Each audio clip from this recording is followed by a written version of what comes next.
Hello, hello, hello, once again, all my fellow patriots and you filthy leftist talkers out there.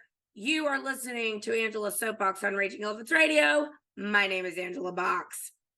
Okay, every week on my show, I got a chock full show today. We've got, my guest this week is a former Navy SEAL named Chris Beck, who used to be a transgender woman.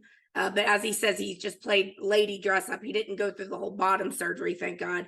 And he's detransitioned, and that's going to be a fascinating interview. You want to stick around for that.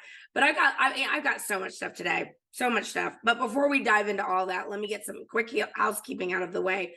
My YouTube, y'all, it literally, I have 6 subscribers, six. Not 66. And they still shut me down last week. They still put a strike on my account because I dared to speak of election fraud and I dared to talk about the 2020 election.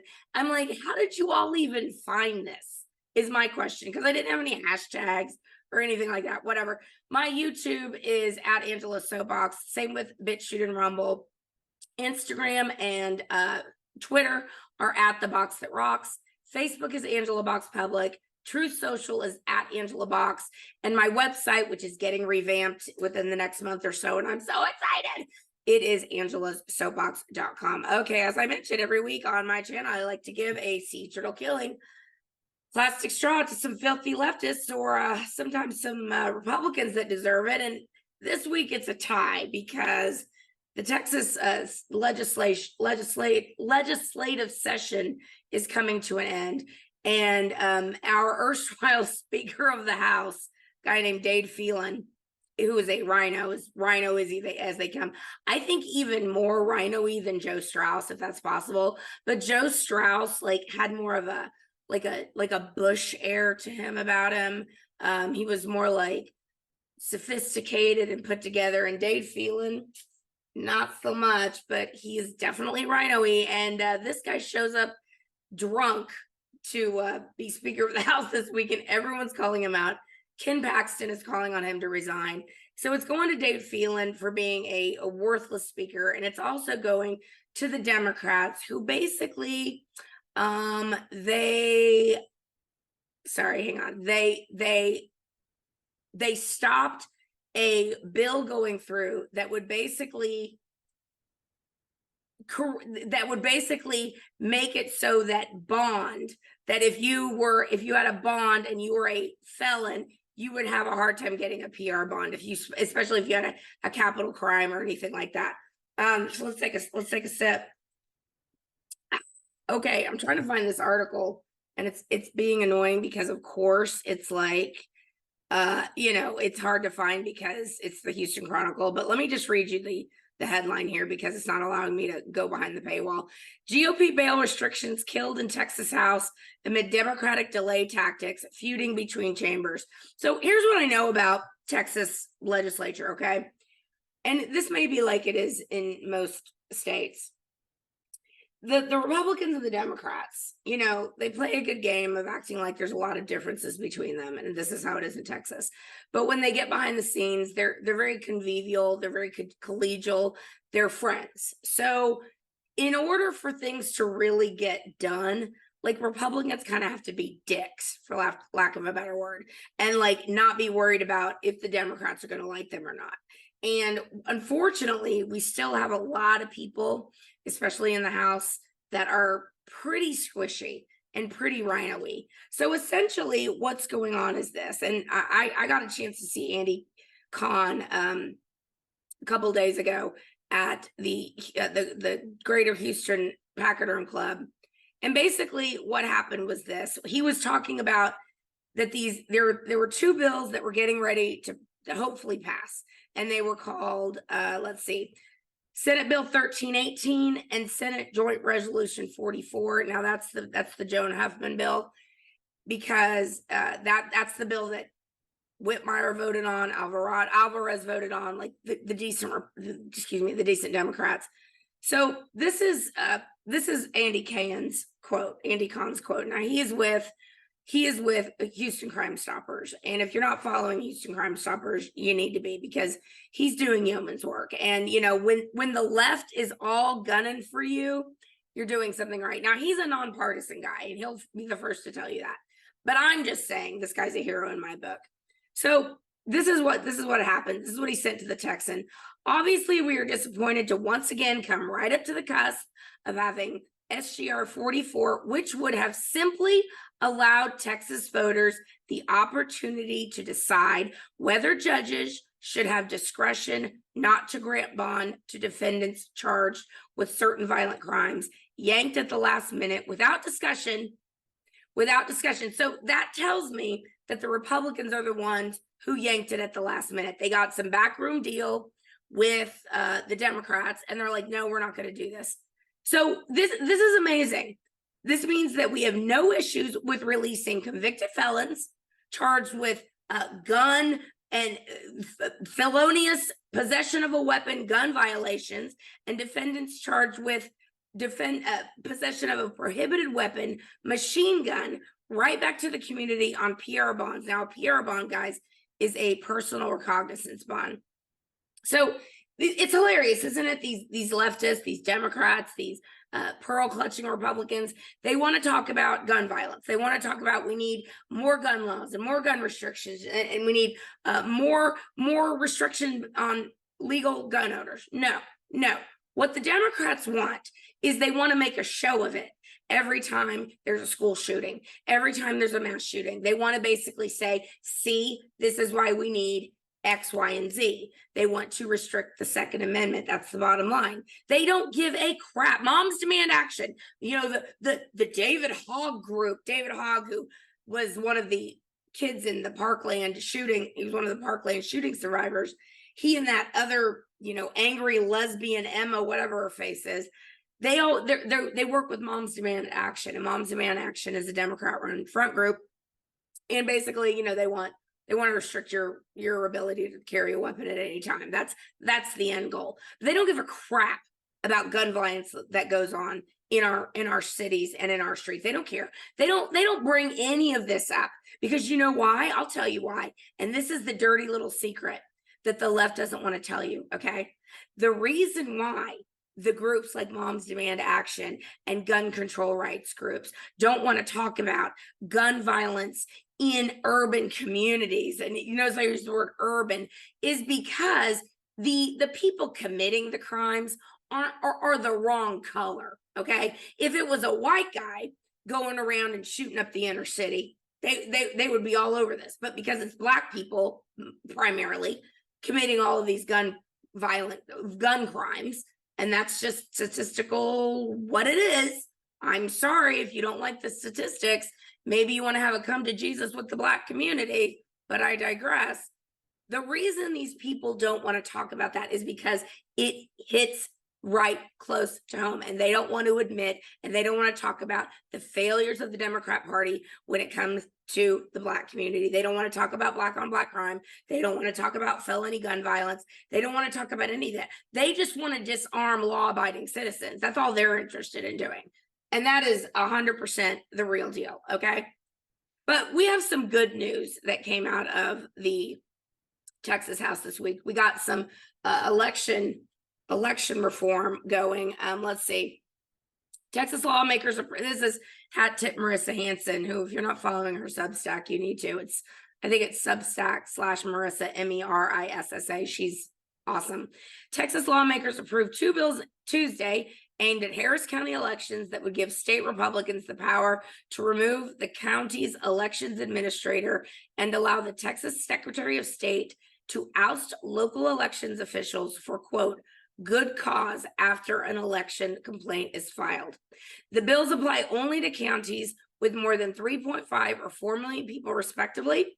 Harris County is the only county in the state that meets this criteria. So, Senate Bill 1933, written by Senator Paul Bettencourt, Republican Houston, go Bettencourt.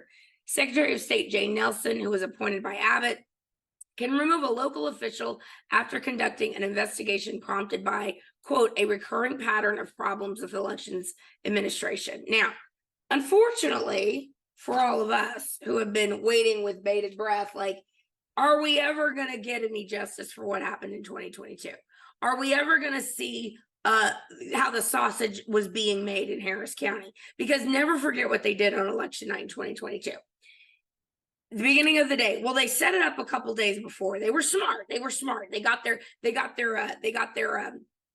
media lackey, Jen Rice, over at the Houston Chronicle, who started talking about how, oh, I think because of the Astros parade, like, I'm pretty sure that we're going to have some issues with election day and voting on election day. So they were smart. They set it up early. So they had that set up. Like, okay, because of the Astros parade, there might be some problems with polling locations opening. I don't know how that would affect polling locations, but I digress. They had to set up the scheme. So the election, a bunch of locations didn't open on time. There was a Democrat location that didn't open for 5 hours. Therefore, again, setting up the reason that we need to keep these polling locations open for longer in order to help the Democrats make up any missing ballots they needed to get. Because, y'all, there was only about a 15,000 vote difference between Alexander Miller and Lena Hidalgo. And that goes for the same for all the judges, okay? This was an incredibly close election. So they set it up early in the morning so that then they can say at the end of the night, we need to have these polling locations continue to remain open an extra hour.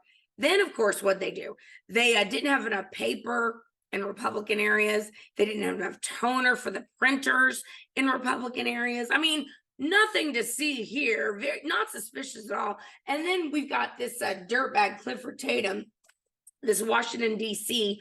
appointed elections administrator, appointed by Rodney Ellis and the county commissioners, who are as dirty and as corrupt as you can possibly imagine. And look, Sylvester Turner, who is our mayor, he sucks. He is horrible. But Sheila Jackson Lee, if this ever becomes mayor, she's about 1,000 times more corrupt than Sylvester Turner. She is completely bought and paid for, totally corrupt, gives out $100 bills at churches for people to go vote.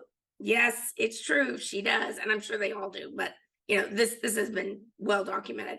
Anyway, so Clifford Tatum, who was appointed by Rodney Ellis in the Commissioner's Court, was telling Republican poll watchers and people with the GOP, Harris County GOP, who were going to Clifford Tatum's office and saying, we need more paper. And Clifford Tatum was saying, if you don't leave the premises, I'm going to call the police and have you arrested. So look, it's all well and good that we got these bills. Yay. I mean, hooray. But what have you done for me lately? Like, we need justice for what happened in 2022. And these Democrats are just going to keep kicking the can until pretty soon it's going to be 1 year before the next election. And then they're going to go, well, you know, we should just go ahead and wait till the next election and then we'll clear everything up then. Y'all, these people are evil. They are corrupt. We're not talking about policy differences. We are talking about very, very bad people. And we know that Democrats have always stolen elections, but now they've gone into hyperdrive because every single one of their issues sucks. Nobody agrees with what they are doing, and so they have to cheat. And then you've got, people in the Texas legislature who would not allow this bill to be brought to the floor for a vote. That tells me that's Republicans too, guys. That tells me there was some backroom deals going on with Republicans and Democrats to say that the people of Texas aren't allowed to vote on a bill that would keep violent felons off the street, that would allow judges to use their own discretion to keep violent felons off the street and not give them PR bonds.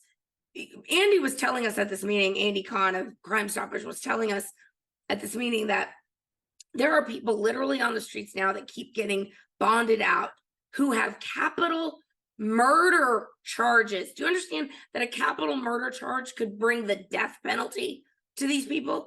And they're out walking the street. Like, they are trying to collapse the system. They're just, that's all it is. And Dave Phelan showing up drunk.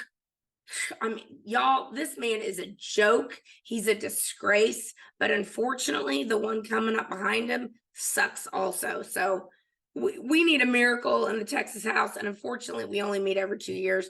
I think we should change that. Frankly, I think we need to meet every year, but that's just me. All right, you are listening to Angela's Soapbox on Raging Elephants Radio. We will be right back. Welcome back to Angela's Soapbox on Raging Elephants Radio. I am absolutely thrilled and honored to have retired Navy SEAL Chris Beck with me today. And Chris has a really compelling story, especially as we gird our loins for Pride Month.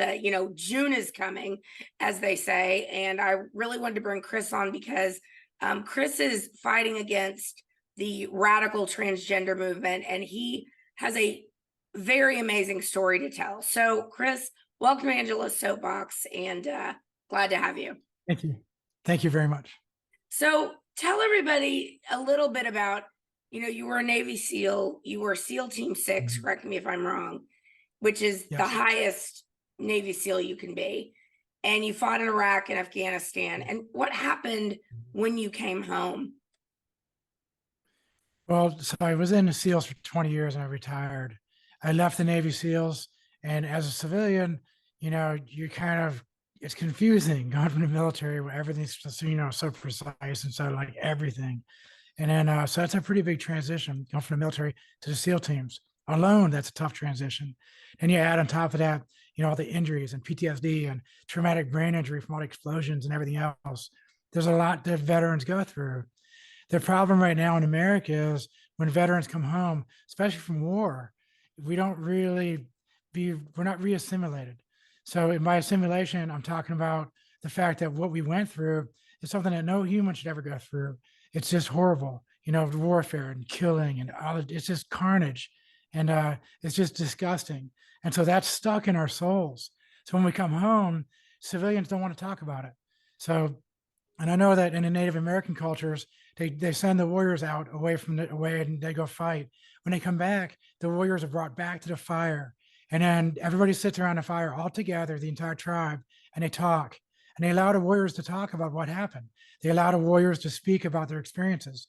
I have family members that have no idea that I even have a Purple Heart or what happened or when it happened. I could ask any one of my family members right now, when did I get a Purple Heart? They couldn't even tell you the day. So this is how much even my own family would even speak to me about the war, So we are not assimilated back into our culture. So we still have this black mark. We still have this sludge of warfare, of combat stuck in our souls. Now, to heal our souls, we have to come back to the fire. We have to tell our stories. We have to describe our stories in such a way so that they understand where we're coming from. And with that comes healing. So now you have all these kids, right?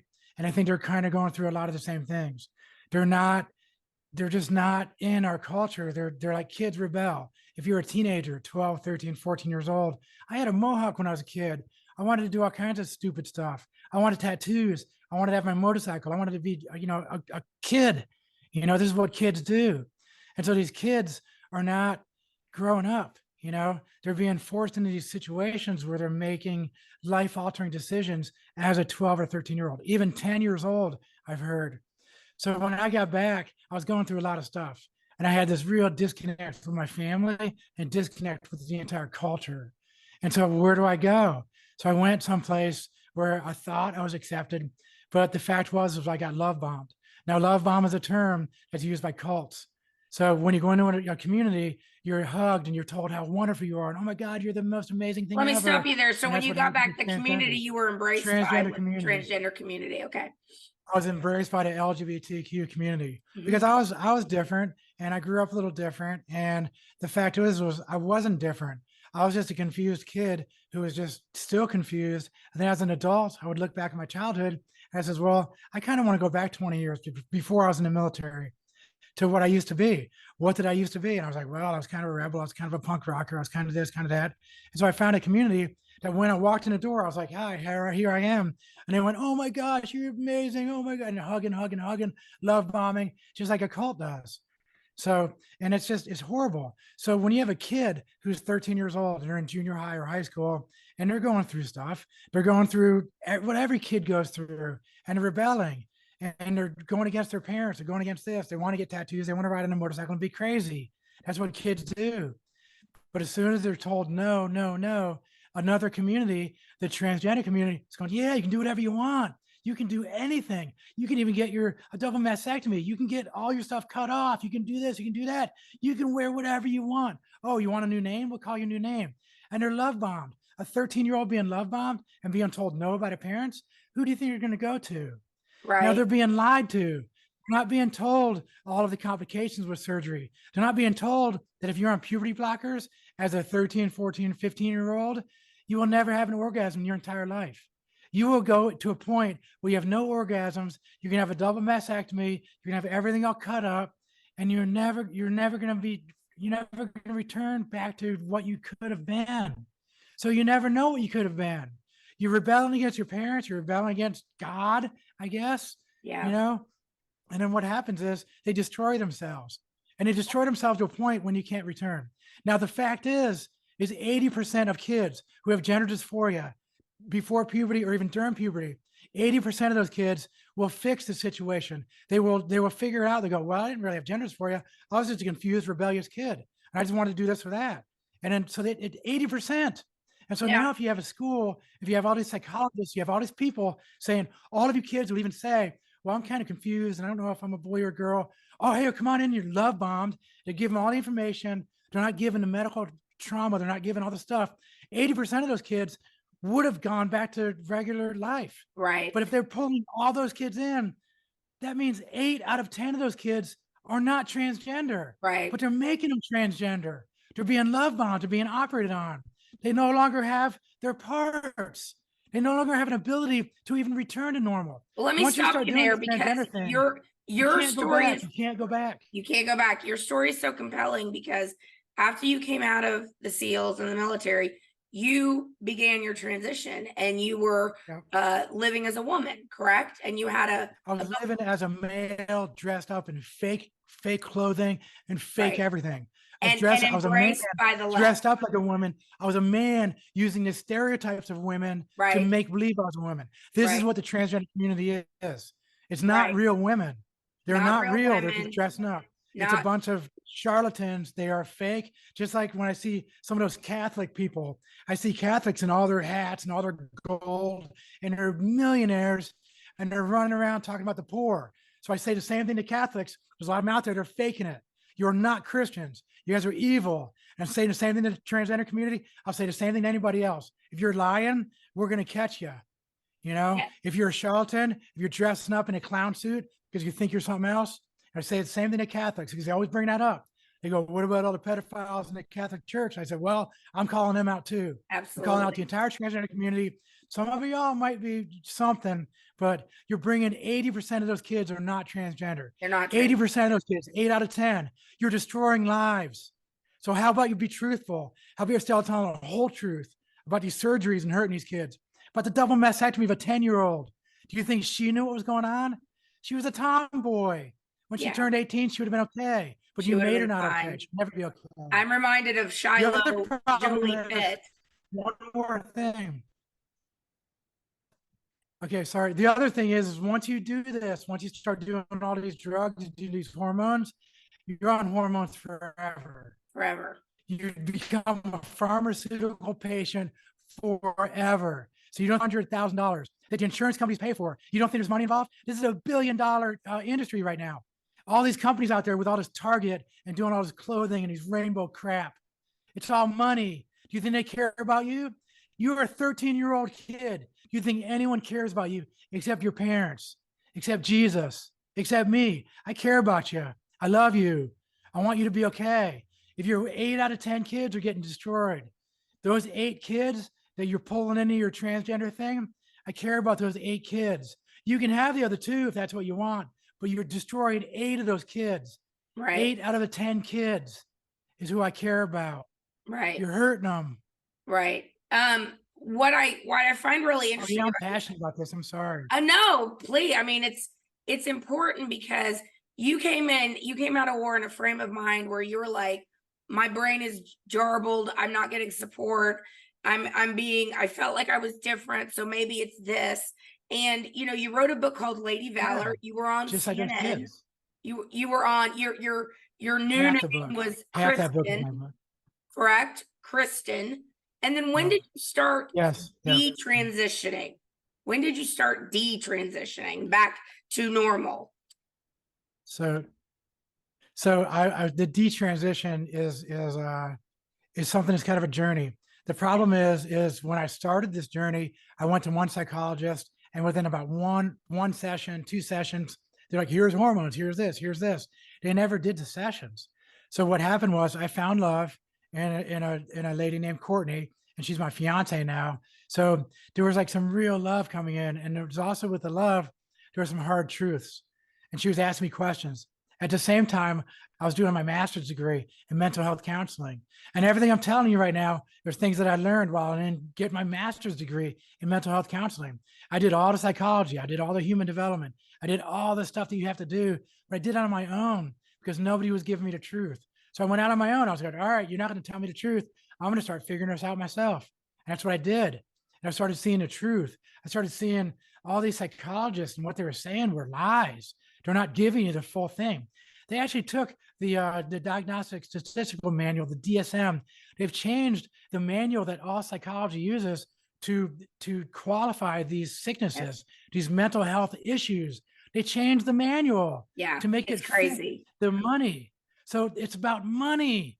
You know, it has nothing to do with health. This is not health. You think chopping off body parts is healthy? No. It's ludicrous. You know, getting help. So I started going through therapy sessions. I started doing it with my fiance. We were doing hardcore, sessions with each other, just talking through it, just as if she was a psychologist, and then I'd reverse it. I would be a psychologist. So it took about 3 or 4 months, and it was like, bing, light bulb goes off, and I was going, this is ridiculous. What did I do to myself? Then I found the love of Jesus. So I grew up in a Christian family throughout my entire childhood. I went to Christian schools. I went to Lynchburg Christian Academy as a kid, and I was also Jerry Falwell's church and everything. So I grew up as a Christian. I was in a hardcore reading the Bible during school for English classes. We would go through the Bible. So I know a lot about religion, but then I went away from it. I turned my back on it. So what happened was when I started fixing myself, and with the love of Courtney also, I refound my love that Jesus gave me, that God gave me, and I was able to rekindle that relationship between myself and our God the Father who created everything. So my Father in heaven right now is looking out for me, and I'm looking out for him, and I'm looking out for all these kids that are being destroyed. These kids are being pulled in to this sick, evil agenda, where not everyone needs to be pulled in this agenda. They're recruiting kids.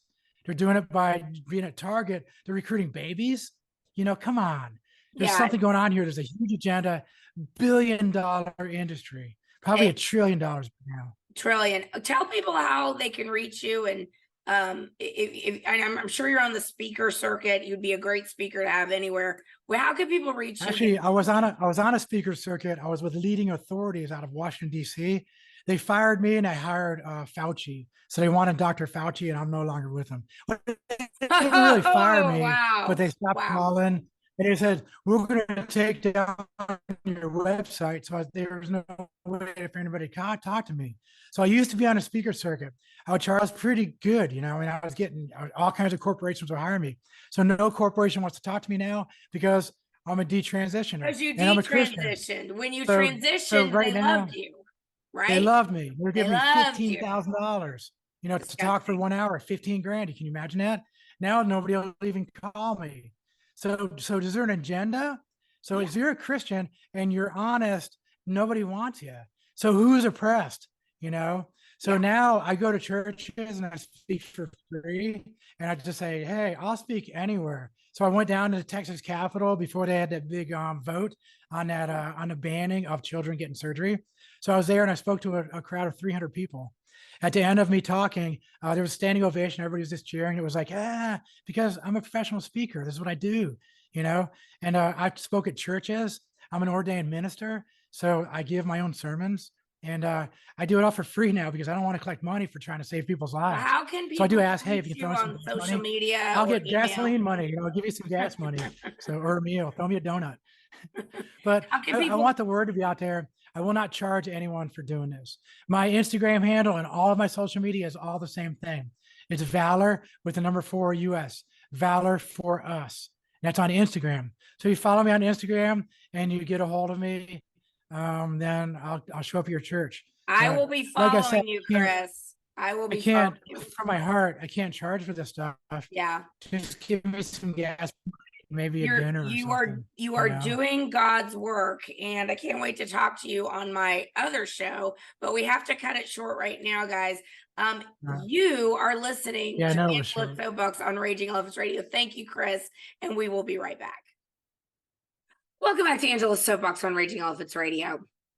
Okay, you guys, I don't even know where to start with this segment because there's a lot, but before I jump into the segment, I want to let you know about this place called Mammoth Nation, where for as low as $25, you can actually have a membership it's almost like a Costco for conservatives. And they have literally hundreds of retailers and hundreds of market places, merchandise you can buy from there. And I have a code that will get you 30% off. So if you go to mammothnation.com, sign up, buy one of the memberships, and then when you check out, make sure to use the code Angela Box, and you'll get 30% off. Now, okay. So also, real quick before I jump into the Pride Month cometh crap from this week, I got an email today from Open Society. Where is this? Let me share my screen with y'all. Let me share my screen with you because this is good. This is exciting. Okay, so it is from, darn it, it's blocking. Okay, unreportedstorysociety.com. Unreportedstorysociety.com. You can watch the Hunter Biden laptop movie for free, My Son Hunter. And it's funny because I paid Breitbart my $21 or whatever it was, and then I could never get a code to download it. And they're like, no, you already downloaded it. I'm like, no, I didn't. I haven't seen it. So they got my money, but you can watch it for free now. I'm going to be watching it this weekend for sure. And that's important to watch if you have not yet seen it. Now, all right. So here's something. As I said, tell me you're a groomer without telling me you're a groomer. I mean, guys, it's like, this is just bananas what's going on. Tampa Pride Festival canceled after Florida cuts off access to children. Let me repeat that. Tampa Pride Festival canceled after Florida cuts off access to children.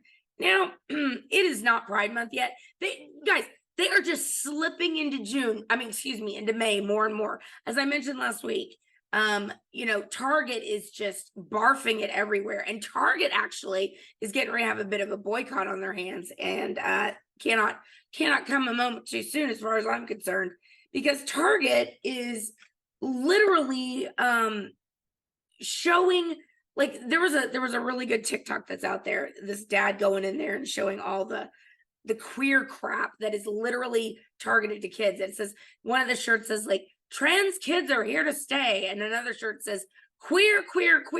And when I tell you they're little kid shirts, they're made for like 4 and 5 year olds. It is so sick what these people are doing. Every woke company on the planet is, again, you're encroaching into May. Okay, it is not June yet. I went to HEB last week. It was pride vomit everywhere. Okay, and again, it is not June yet. We still have another week of not dealing with your crap, or at least a few days of not dealing with their crap. Basically it's truly a gird your loins, because they are going to make it such an onslaught this year. You thought last year was bad, and last year was really bad. Like, this year's, they're like, no, hold my beer. So it's amazing. It's like, this is the question I have for these people, and I'm serious. Like, most people don't care what adults do in their private life. Most people don't care if a child thinks he or she is gay.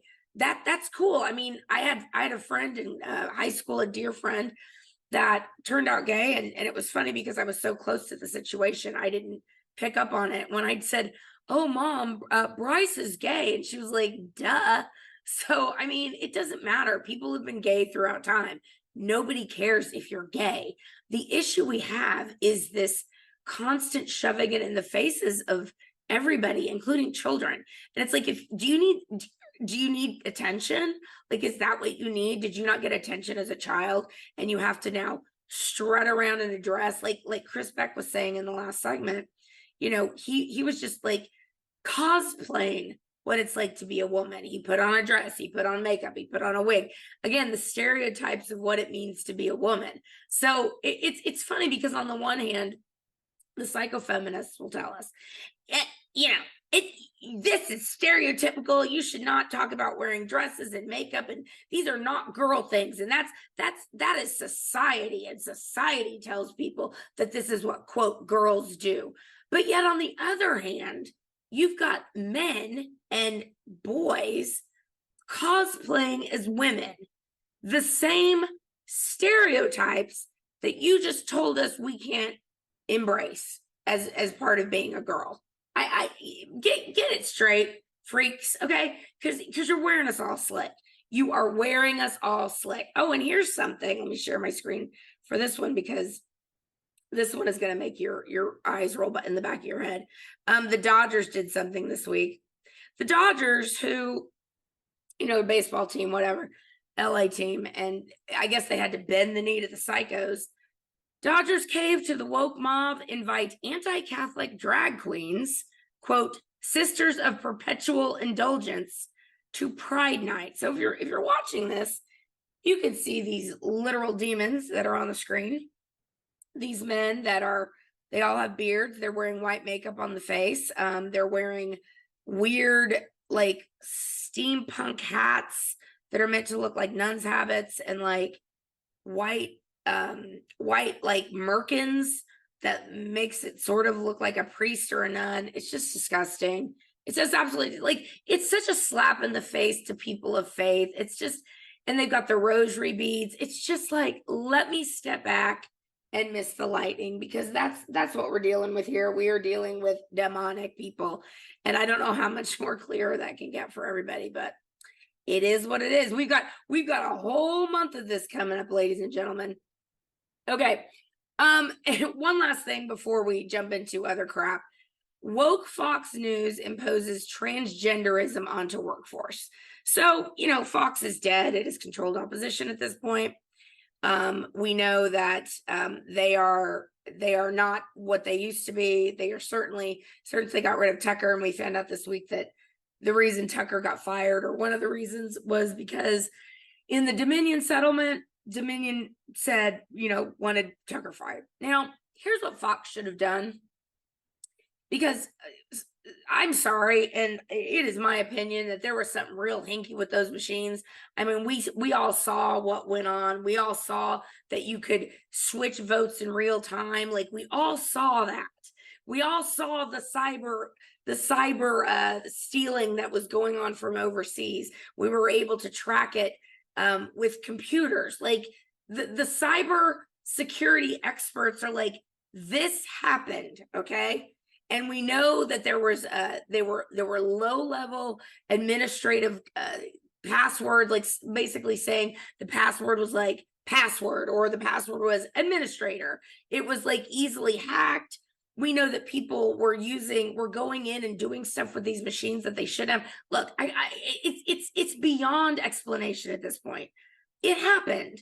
But Fox News sucks, and Fox News is controlled opposition. So instead of fighting this ridiculous defamation case of Dominion that said, this never happened and you're not allowed to talk about it, instead of fighting it, they settled with them, and they gave them $789 million. They gave the criminals more diamonds, essentially, and they gave they handed the keys over to the criminals. And one of the criminals' demands was, you need to fire Tucker Carlson. So they did. They fired him. And now Fox News sucks. So let's see. Report: woke Fox News imposes transgenderism onto workforce. I can't. May 22nd report cites the company's handbook for employees, saying that, quote, transgender rights require that all other employees accept sex switching claims without any, quote, transphobic disagreement, complaints, or appeals to science. And here's what the handbook says. Under the category gender transition, Fox's employee handbook promises that the company is dedicated to, quote, expanding and strengthening, quote, efforts to sustain a more inclusive work environment. Y'all, if I never hear that phrase again, a more inclusive work environment, in my entire life, it will be too soon. These words at this point, like, they make my skin crawl because they're so stupid and they're so like, oh, it's so Orwellian. It's so 1984. It's Animal Farm. It's Brave New World. It's all of it. They're just sick.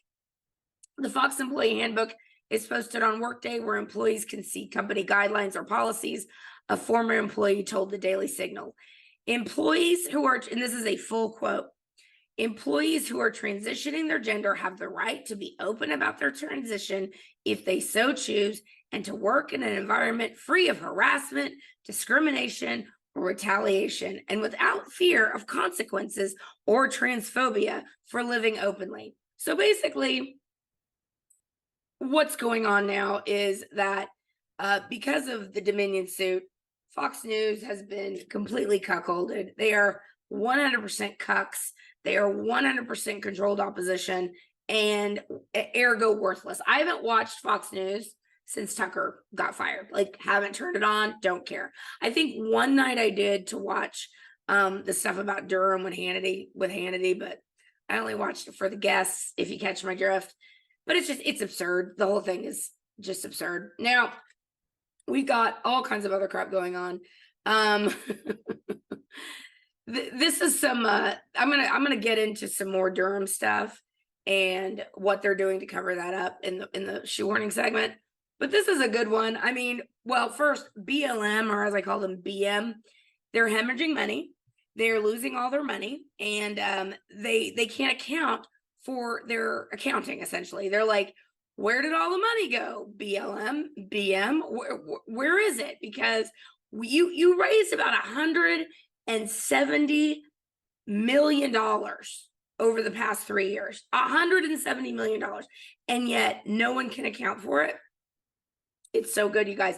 But look, nothing's going to happen to them. They'll get a slap on the wrist. They'll be able to continue to claim 501c3 status. The FEC will not look into BLM. The Security and Exchange Commission will not look into BLM. They will continue to do what the hell they want to do because they have Black privilege. And that's right, I said it. If you want to talk about some Black privilege, look at what's going on in the inner cities. Look at what's going on with the looting and the robbing and the burning down of communities. And you look at who's doing it, it ain't Whitey, okay? So can we dispense with the nonsense that somehow this is like a society problem at large? And can we get down to the nitty gritty and get honest about the fact that Black people need to get their poop together, okay? Get it together. Like, it's not white supremacy that causes you to loot and rob and steal. It's not white supremacy that causes you to shoot up communities. It's not white supremacy and systemic racism that causes you to act like thugs and act like wild animals, beating each other up on video all over these schools all over the country. So, spare me your white supremacy, spare me your systemic racism. I don't buy it, and nobody else does. And it's about high time that everyone starts calling you out for the race hustling grifters that you are. It makes me so very happy to know that you are losing money, that you are becoming insolvent. And karma will come for you. It absolutely will come. And that day cannot come soon enough. Before the break, here we go. White people told they are not welcome at a performance of a BLM-inspired play. So we've got, white supremacy on display here. If you're white, you can't come to a BLM play. We're going to have segregated graduation ceremonies. We're going to have segregated dorms. We're going to have segregated everything. We're going to have segregated spaces. And if you're white, you can't enter these safe spaces if they're designated for POCs, precious BIPOCs, people of color.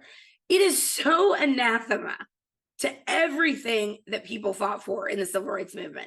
It blows my mind. But look, they've got to somehow get this race war going. They've got to get it ginned up. They've got to have the races against each other. They've got to divide, and they've got to conquer. And they think that by doing this, that eventually there's going to be a civil war that started, just like Charles Manson wanted a civil war to start. Same modus operandi, different reason for doing it. They want a race war so they can collapse the system, so they can take everything over. It's really extraordinary, the whole thing. All right, guys, you are listening to Angela's Soapbox on Raging Elephants Radio. One more segment. I'll be right back. Welcome back to Angela's Soapbox on Raging Elephants Radio. It's going to be a quick shoehorning segment.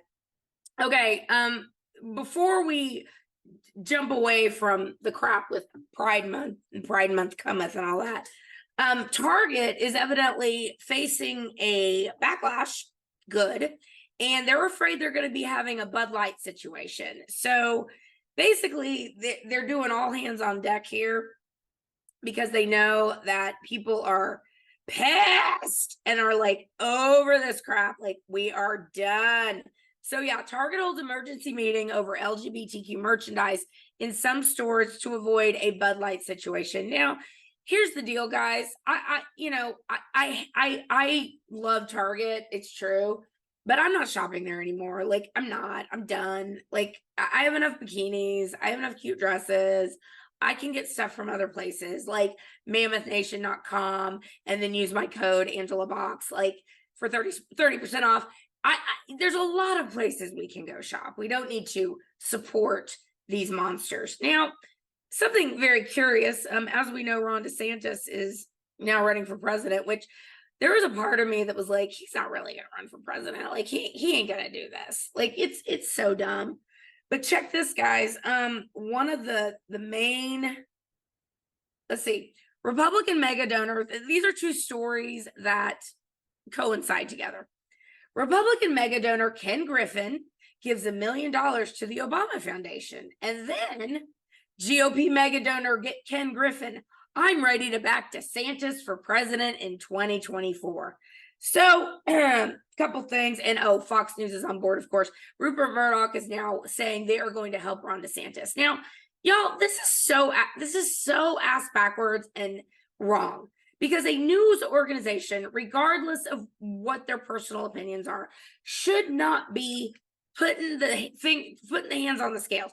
And what Fox News used to be was fair and balanced. Well, if you're going all in for one candidate in the GOP primary, that's not fair and balanced, okay? If we now know that Rupert Murdoch is Team DeSantis, y'all, something in the milk ain't clean. Something in the milk ain't clean about this DeSantis thing. And if you had told me 6 months ago that I questioned anything about Ron DeSantis, I would say you were smoking crack. But now I do, because every single GOP rhino is like going full court press for Ron DeSantis. And he's getting ready to announce his candidacy. And when this show goes live, he will have already announced. And it gives me pause. So for all of those people who love DeSantis, and look, he's a great governor. And for the life of me, I don't know what he's doing, because all this is going to do is be an intramural fight between Trump and DeSantis. And the MAGA voters and the people who love what Ron DeSantis is doing in Florida are going to be really pissed off that he's going against Trump, the guy that we believe got shafted and screwed in 2020, had the election stolen from him, and he has the right to have his term completed. He has the right to do his term in 2024, finish what he started. Now, Ron DeSantis should have realized this and, should have said, I'm going to wait till 2028. But evidently, Ron DeSantis thinks he's going to be the GOP nominee. Ron DeSantis thinks that the people who support Donald Trump and who have been just taken a dump on by the GOP are gonna rally to Ron DeSantis if by some miracle he wins the nomination, which he will not. That's not gonna happen. Like, Ron DeSantis, you're done. This is dumb. This is very, very stupid, very short-sighted. This is about your ego, and that's a real shame because you're a hell of a governor. But this is not going to end well for you, Ron DeSantis. I'm just saying. And what they want to do, of course, is to, have Trump and DeSantis destroy each other, thereby making Trump unelectable in the general, and then kneecap Ron DeSantis for 2028. Like, this is so obvious to me. It's not even funny. Okay. Well, let's see. I want to talk a little bit about here's something good that happened in Texas this week that the woke librarians are freaking out about. I mean, I need a daily show. It's true. Before I get to that, here's something that they're not talking about. And when I talk about, how Black Lives Matter has created, a generation of people who believe that, that Black people are just getting murdered indiscriminately by white people, that Black police officers are out to kill Black people, and that's their raison d'etre. That's what they live for. They don't want to talk about what's really happening here. And it's not white supremacy, okay? It is Black thugs going out and seeking retribution against random white people. And this is happening now more and more. There was a case, let's see, Taj Matthews, 23, and Maurice Holmes, 25, brutally murdered an innocent handyman, Lawrence Hurt, in a Louisiana town on April 10th. The motive? Law enforcement say the two men wanted to, quote, kill a white person. There's no wall-to-wall national media coverage of this viciously racist killing because the victim had the wrong race. And by endlessly vilifying white people, the media bears much of the blame. That's from Charlie Kirk. I mean, it's true. The media all the time, white people this, white people that, straight people this, straight people that. It is in your face 24/7. Again, they're trying to create a race war. That's what this is all about. They want the races to go at each other because then they can really finish the job here. Let's see. Why waking up early is rooted in white supremacy. That came out this week. It's like, really?